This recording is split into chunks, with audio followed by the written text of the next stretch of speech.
Hey guys, today we're going to be unboxing a 2008 Mac Pro. How am I going to get out of here? Let's unbox this Mac Pro. So now we'll slice it open.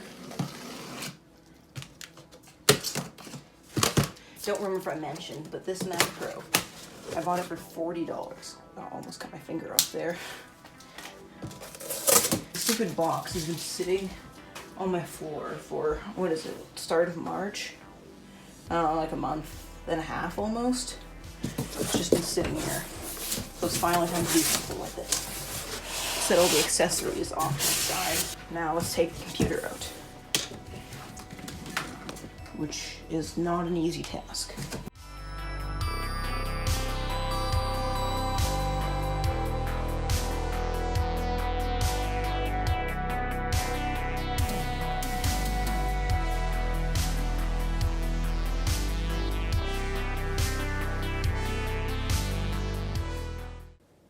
We'll have a look at it on my bed, but first I have to move some items, some MacBooks.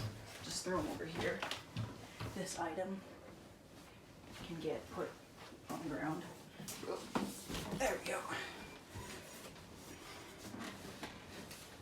Somebody driving by outside. There. I'm kind of worried it's going to fall off. So this computer is a 2008 Mac Pro, dual processor. I think it's a Xeon. Now I'm not sure how it fared flipping it upside down. You'll see when I had to put it back in the box after my stunt at the beginning of the video.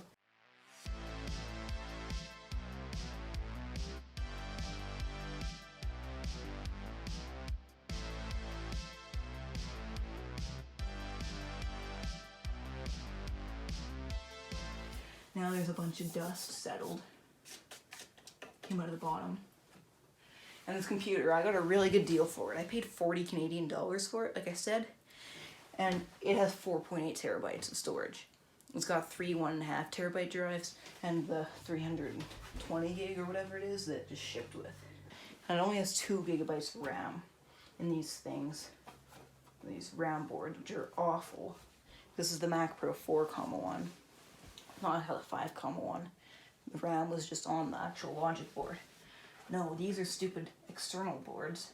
Don't really want to take them out because every time I'd bump the computer with my foot, it would restart.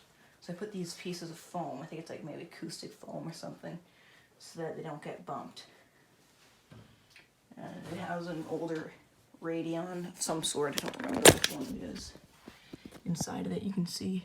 What's something good to do with a Mac Pro that has lots of storage in it? Obviously, use it as a server. That's what I've been doing. That's like how modular these drives are. You just pop them out. Kind of annoying grabbing this aluminum because you feel like you're going to bend it. So far that hasn't happened. And I like the side door just comes off. It's kind of annoying getting it back on now with my foam there to prevent the RAM from coming disconnected. And the thing isn't in the best shape. Like there's some scuffs over here. I'll tell you what I think some of them are from after I flip it around. This side you can see some scrapes down here. Can you see them? Bring the camera in closer. I don't think you can. Those scuffs. The guy I bought this computer from was in a wheelchair, so I'm guessing the wheels probably scraped against the side of the computer. That's probably how it developed those scratches. Now we'll have a look at the ports selection on the back. So you can tell it's got 2 Ethernet ports. I'm guessing it's for some kind of advanced networking. You can have it on 2 networks at once. I'm not really too sure about that. And then you got 3 USB 2.0 ports, FireWire 800, FireWire 400, optical in and out, analog in and out, 2 DVI connections, so you can run 2 monitors out of it. And I have done that before, honestly, just to see if it would work. And then we'll go to our port selection on the front. So we got FireWire 800, FireWire 400, USB 2, line in, headphone out. The line in's on the back, and then our power button, which is kind of a nice click. Now we'll put this thing back on the ground.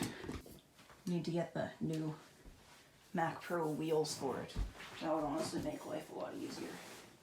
Leave a comment if you want me to make any wheels for that computer, and possibly in the future, I'll do it. I completely forgot to go through what was in the accessory box. This isn't the original mouse, because the original mouse has never been used. This is just one I picked up at Goodwill in the States. This is the Apple keyboard. Got 2 USB ports, nothing special there. Here's the USB extender. It's got kind of a special story if you read about it. Because it has that little notch, because USB Association or whatever, USB 2, they didn't allow extenders. You can read more about that if you want. I'll put a link to like a Wikipedia page here. This is the original mouse, mint condition. The only time it's ever been used, I think, is when I started using it, got it scratched up a bit, and realized I shouldn't use it. Here's a DVI to VGA connector. It's an actual Apple one. Feels high quality. Here's just a VGA cable, 90-degree one. Thought that was really neat. It's not actually an accessory to the computer. It's just the previous owner left it in there for me. And we got 2 install discs. Oh, that's not good. I believe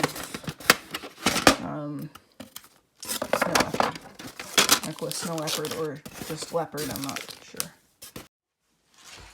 We can now put the Mac Pro where it lives in the, oh, that's the wrong way. In the depths below my desk. And we can re-plug in everything that I unplugged for the video. Climb over here, spin around and climb back.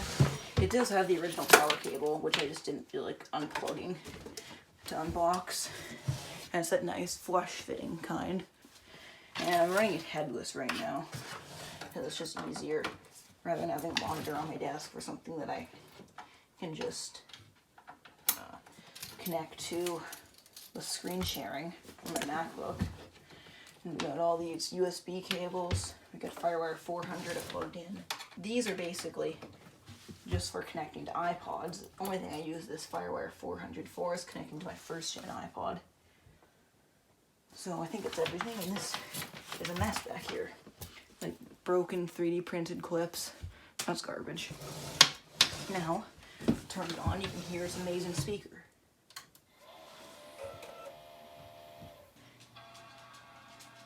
There, that was amazing.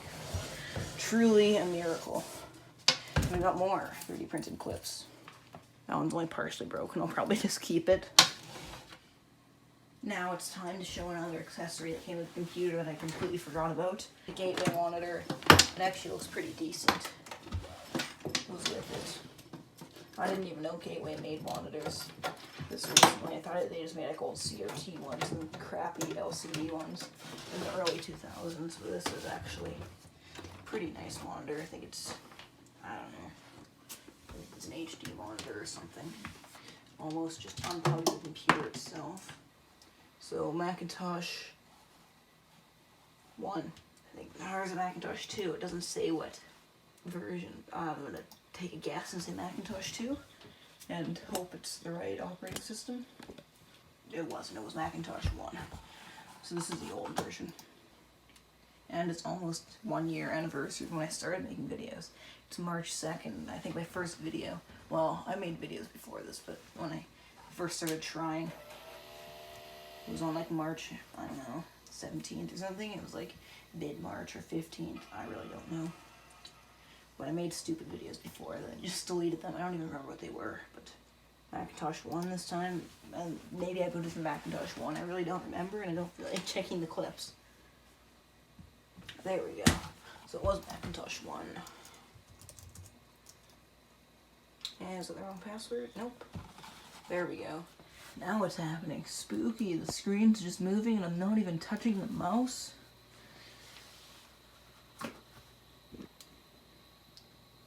I'm screen sharing.